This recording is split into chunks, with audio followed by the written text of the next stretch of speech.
Assalamu alaikum, everybody. This your boy Young Knowledge, and today we are going to speak on original sin. Now, a lot of people may ask, what is the real definition of original sin? Well, the Christian concept of original sin is that since Adam and Eve sinned in the Garden of Eden, all human beings are born not only with a tendency to sin, but they are also born with the guilt of Adam and Eve, and for this guilt, all human beings die. Now, if we go look at certain verses in the Bible, we will see that there are a lot of verses that speaks about this.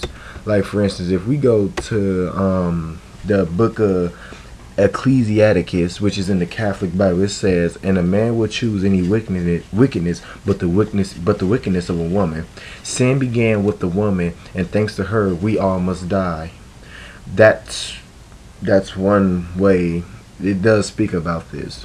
Now, if we go to the book of Romans chapter 5 verse 12, it's a contradiction. It says, "When Adam sinned, it entered the world. Adam's sin brought death, so death spread to everyone, for everyone sinned." Now, this in itself is a big contradiction, because if you read certain parts of the Bible, you'll see, like in Deuteronomy 24:16, Galatians 6:5, Romans 14 verse 12, we all as humans, we have to bear our own burden. And you can't punish the father for the son's crime, like it says in Deuteronomy 24:16, etc., etc. But that's a totally different argument. But what we're about to speak about today is just the concept of original sin and how it's unbiblical. Now, the way it's unbiblical is because the text does not tell us that Adam and Eve were removed from the Garden of Eden because they sinned. And you got to also note that the term sin, it's not referred to until book of Genesis chapter 4 verse 7. Rather, Adam and Eve were removed from the Garden of Eden because there was another tree in the garden from which God did not want them to eat. The tree was the tree of life. But think about this logically. And this is the way we got to think about it. We got to be rational when we're talking about this. If Adam and Eve had to eat the fruit of the tree of life to become immortal, then God made them mortal to begin with. Adam and Eve were created in such a way that death was a natural part of their existence. And it's still a natural part of existence, because humans, we are temporary. These living organisms on earth are temporary. The only thing that's not temporary is God. God is infinite. Something infinite doesn't become something temporary. But anyways, if you read like Genesis 3:22 to 24, it tells us that Adam and Eve were almost like God and the angels because they knew the difference between good and evil. Both God and the angels know the difference between good and evil, but both God and the angels are immortal as well. Because Adam and Eve had eaten the fruit of the tree of knowledge of good and evil, they instantly they knew the difference between good and evil. However, Adam and Eve were not yet immortal because they had not yet eaten from the tree of life. Therefore, God separated Adam and Eve from the tree of life by casting them out of the Garden of Eden. Adam and Eve did not bring death into the world. And when you read Genesis chapter 3 verse 22-24, it really explains it very well. It says, "And the eternal God said, Behold, the man is become as one of us, to know good and evil, and now let he put forth his hand, and take also of the tree of life, and eat, and live forever. Therefore the eternal God sent him forth from the Garden of Eden to till the grounds from whence he was taken. So he drove out the man, and he placed at the east of the Garden of Eden cherubims, and a flaming sword which turned every way, to keep the way of the tree of life." When we read the verse above, like, it explains it abundantly that Adam and Eve were driven out of the Garden of Eden. Let he put forth his hand and take also of the tree of life, and eat and live forever. Therefore the Eternal sent him forth. God evicted Adam and Eve so that they could not become immortal by eating from the tree of life, just as Adam and Eve and their descendants became responsible for the choice between good and evil because they ate the first time from that tree. So would they and their sins become immortal the first time Adam and Eve ate from the tree of life as well? Additionally, to ensure that Adam and Eve and their descendants would remain separated from the tree of life, God placed the cherubim and the flaming sword to keep the way of the tree of life.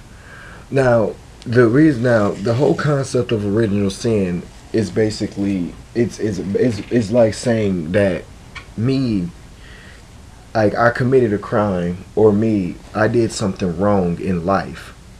I did something wrong, and if I had a son and a daughter, that they gotta get punished, and they're gonna have to suffer because of something I did. That's wrong. And God says in the Bible that He is the most just, and He's a justful God. So that in itself is a contradiction to God's nature in the Bible.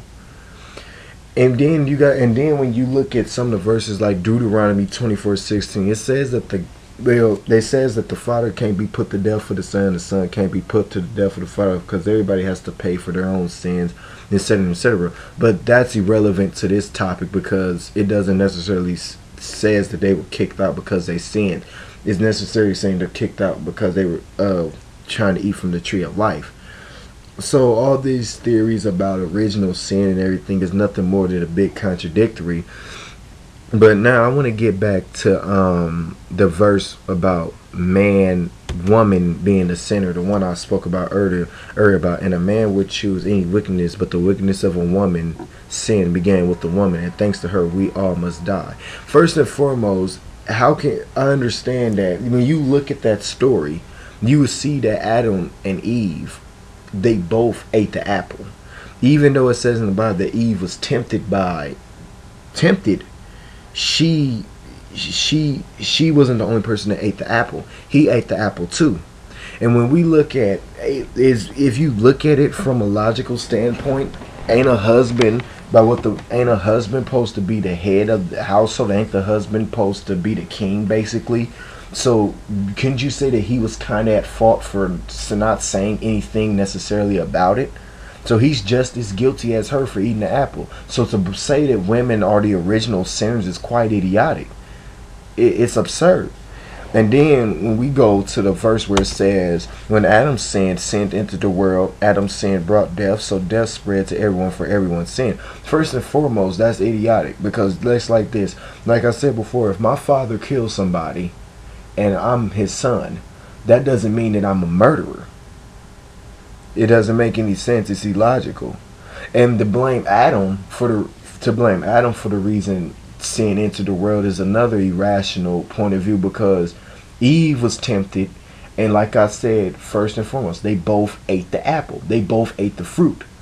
So to blame one or the other is comparing apples and oranges. If anything, they're both at fault. It's like if me and my friend go to rob a bank, he goes in with a gun while I'm outside being the lookout. I'm just as guilty for him because I participated in the crime. So to sit here and blame Adam and Eve to blame Adam because, and to say that Adam brought sin and death to this world, and then to blame Eve for being the wickedness because she's the one that was tempted by the serpent or the devil, whatever you want to call it, it's idiotic, because they're both equally guilty because they both ate the fruit. Both of them, ain't none of them greater than the other. It's very rational, and I don't see how anybody could really walk around and believe in original sin. I mean, what about a person that grows up around drug dealers and gang members and pimps and all this? Are they too going to be drug dealers and pimps? And on the topic about us humans, about the reason that we're going to die is because of them, is idiotic, because God, we're temporary creatures. Like it said in those verses, we're temporary. We have to die to get back home.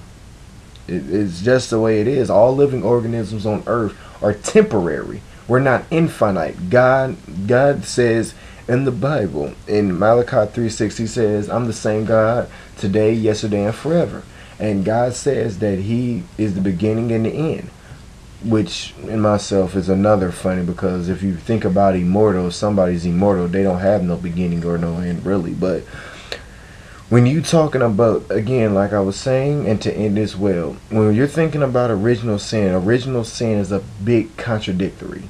It's a big contradictory to God, and there's nothing in Genesis when you're talking about the story of Adam and Eve where it mentions them getting kicked out because they sinned. It was because of them trying to eat from the tree of life to become immortal. But anyways, alright then, YouTube, peace. It was good talking to y'all. There's going to be plenty more videos. May peace be upon y'all. And this your boy Young Knowledge. Subscribe me and share with me. Thank you. Allah. May be blessed.